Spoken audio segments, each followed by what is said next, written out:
Okay, so welcome everyone. My name is Francine Leclerc. I'm the project coordinator here at Near North Palliative Care Network. Um, so I just want to start by doing a land acknowledgement. And the land on which we live and work is the traditional territory of the Ojibwe of Nipissing First Nations on the region covered by the Robinson-Huron Treaty. So today's presentation is on Indigenous perspectives on death and dying. It's going to be a little bit different. It's not going to be a live presenter. The presentation is done by our placement student, Katie Palfreman. However, she did her PowerPoint and pre-recorded it. So I'm just going to play the video for you guys, her presentation for you guys.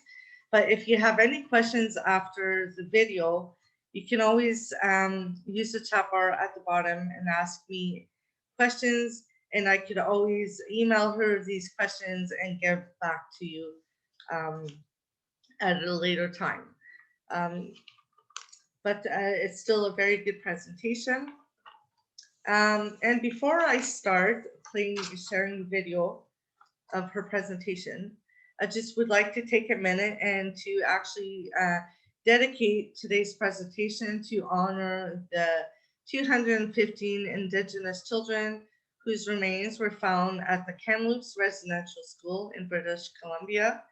And before we begin, I thought it would be nice for us all to honor these children by perhaps holding silence for 2 minutes and 15 seconds to represent each and every lost soul. So I thought together we can take a few minutes, and I have the timer on my phone. So if we could just take silence, a moment of silence, and I will begin the clock now.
Okay, so that was 2 minutes and 15 seconds. So thank you everyone who has joined this few minutes of silence to represent those children. Okay, so I will share my screen, and we'll begin the video. So again, this presentation is by placement student Katie Palferman. Oh, 1 second.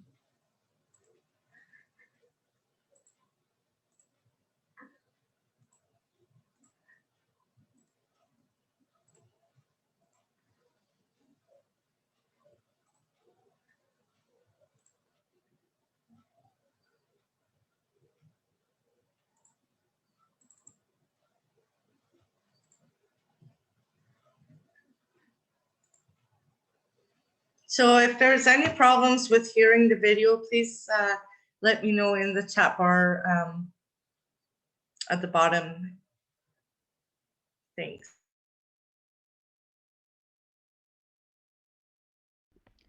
My name is Katie Palferman. I'm a third-year Bachelor of Social Work student from Nipissing University, and this presentation on Indigenous perspectives on death and dying was put together for my placement at the Near North Palliative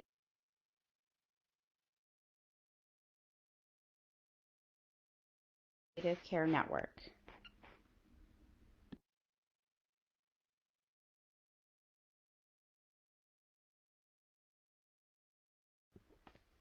During this presentation, I will provide a brief overview of the history of Indigenous people in Canada.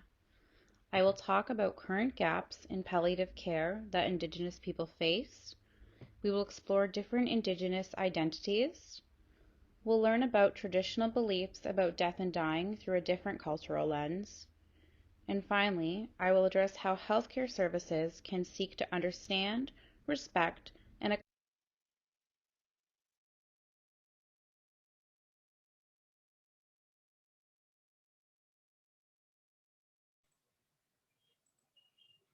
Okay. Sorry, everyone. I guess we're having a couple of problems with the volume. I can't go any louder than this on my end. And there are a black triangle. Okay.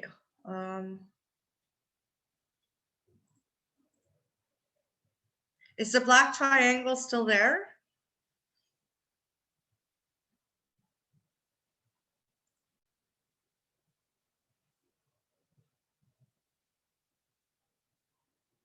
Okay. Okay, sorry, I will restart it. accommodate different. Hold on, whoops.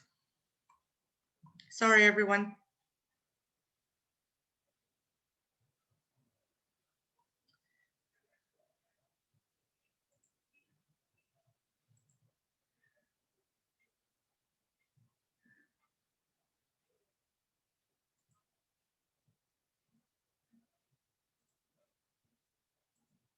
Okay.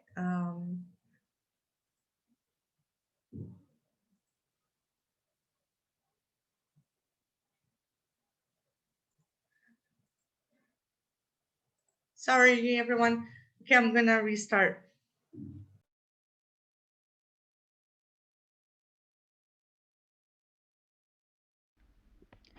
My name is Katie Palferman. I'm a third-year Bachelor of Social Work student from Nipissing University, and this presentation on Indigenous perspectives on death and dying was put together for my placement at the Near North Palliative Care Network.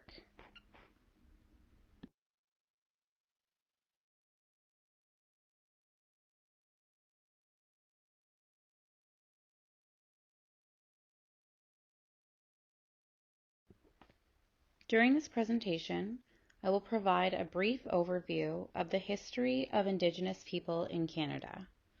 I will talk about current gaps in palliative care that Indigenous people face.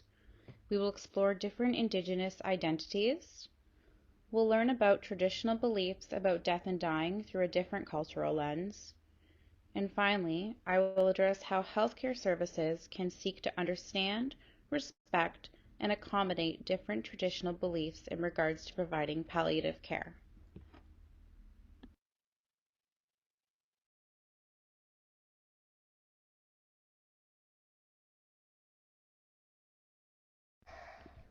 I want to acknowledge that here in North Bay, we are on the traditional territory of the Anishinaabe people.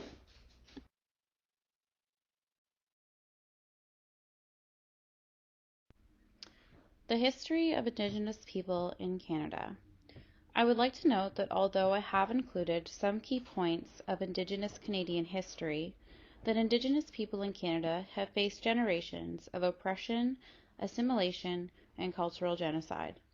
There is much more to the history than what I am able to encapsulate in this brief overview, and I encourage everyone viewing this presentation to do additional research about the reality of history in Canada. In the 1400s, Christopher Columbus arrived in the Americas, colonizing lands outside of Europe.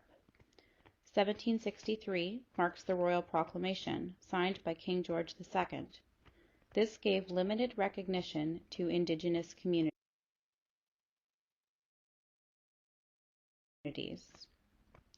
In 1831, the first of the residential schools was opened. This was called the Mohawk Institute, and it was opened in Brantford, Ontario. In 1867, the Constitution Act. The federal government took ownership of Indigenous lands. In 1876, the Indian Act. This forced Indigenous peoples to lose their culture and conform into a Euro-Canadian way of life. In 1885, the Northwest Rebellion. The Métis and allies confront the federal government. In 1953, the federal government imposed forceful movement of Inuit people. In 1960, the 60 Scoop. Thousands of Indigenous children were taken from their families and placed into the residential school system. Residential schools were mandatory as per the federal government. In 1892 was the Canadian Constitution Act. Treaty rights were entrenched in the supreme law of Canada. In 1996 was the Royal Commission on Residential Schools, so this marked the closing of the last residential school in Canada.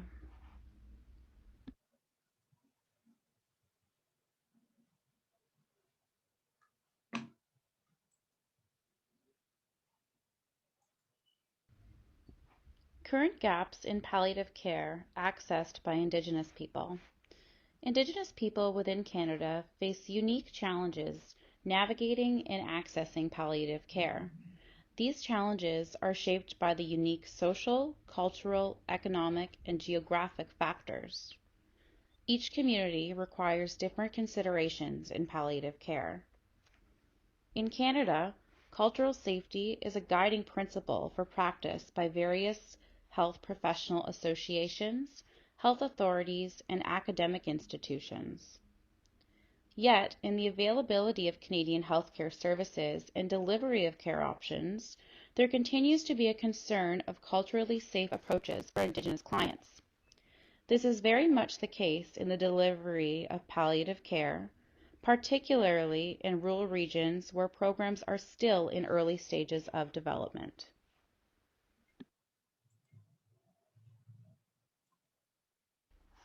Gaps in the system continued. Key challenges in palliative care for Indigenous communities include environmental and contextual issues. For example, there's a lack of resources in many remote Indigenous communities. Institutional barriers.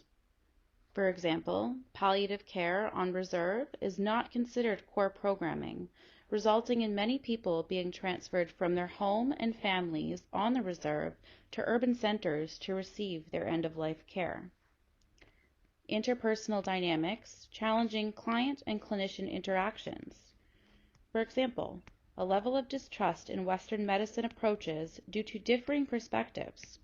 Clients do not receive appropriate care because certain medical practices are seen as interfering with passing of traditional knowledge of a dying loved one.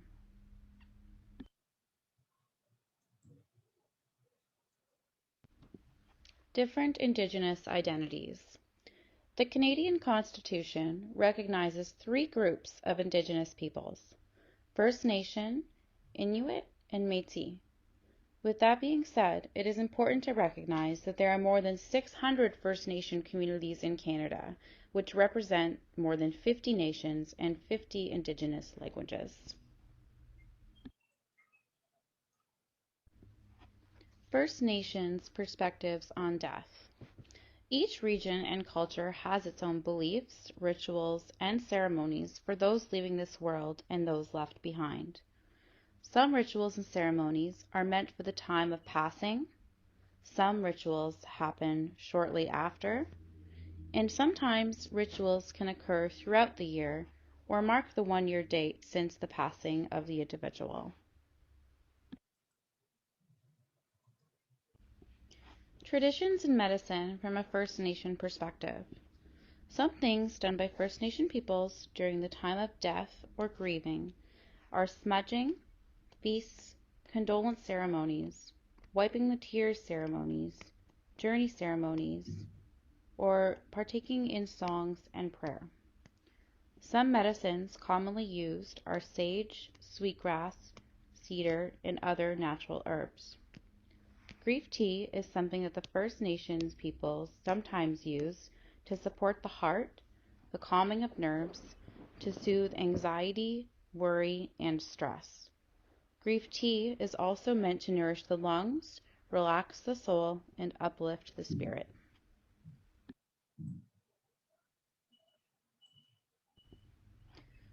What is a wiping the tears ceremony? This ceremony is described as work done on a spirit level. This means placing emphasis on spirituality and not working solely from a cognitive or emotional health approach. Spiritual level is where connection among people is. Songs during ceremonies are said to have toning effects on the body, providing a feeling of lightness. Some people have described a lifting sensation during ceremonies, as if their grief and pain was being physically lifted from their soul. What is a journey ceremony? Each ceremony is different. The belief in a journey ceremony is that the human spirit completes a journey in the cycle of life and returns to its place of origin. Journey ceremonies happen when a person is preparing to die. The ceremony is led by a spiritual leader, and loved ones are invited to attend.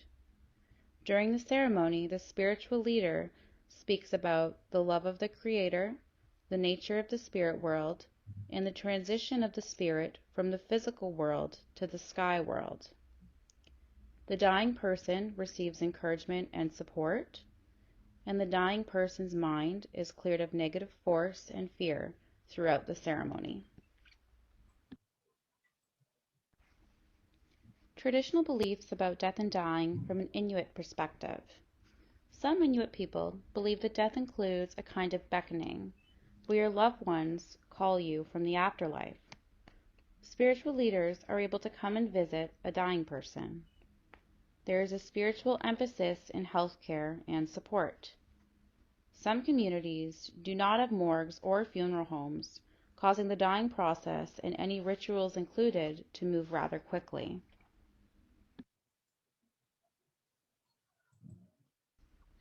The importance of integrating culture into care. When a person is dying, they may want or need reminders of home to comfort them. Duck, seal meat, and fried trout are some common foods that are enjoyed in Inuit communities. These foods are not commonly, if ever, offered in healthcare facilities. It is important that each individual receiving end-of-life care have a feeling of being brought back home so that they can honor their culture and their wishes.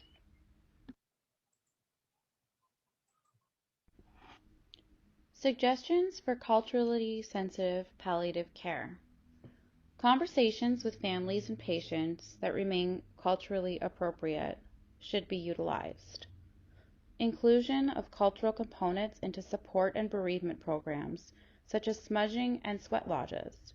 It is important to note that medicine used in these ceremonies have spiritual connections, as opposed to the medicine used by mainstream healthcare. a team of elders, advocates, and media advocates to meet with families and dying people to guide them through the dying process and help them navigate the system. And lastly, having a presence that appreciates and honors the importance of spirituality and culture.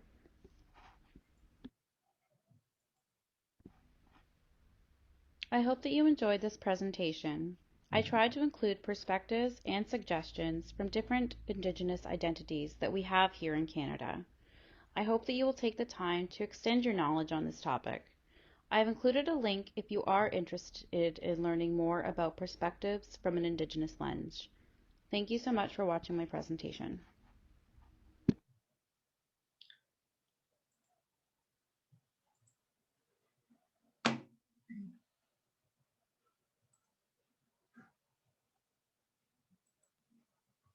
Sorry. Okay, so that was the presentation, everyone. Sorry for the glitches. So was there any questions that I can relate to?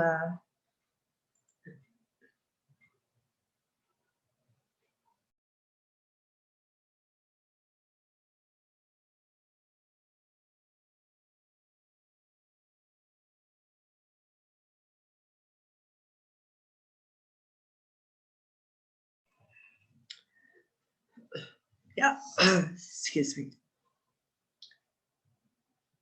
Yeah, I can send you guys the PowerPoints and the recording if you want. The recording will be uploaded to our Facebook page as well.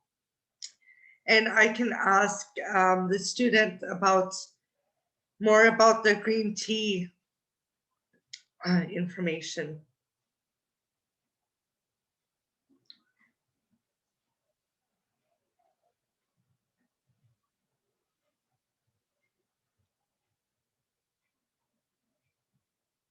That is something that I will have to ask Katie about. She did research for her presentation, and yeah, so we'll have to ask Katie all those questions. But I can get back to you guys with all these questions after I ask her. And again, I apologize for all the glitches earlier.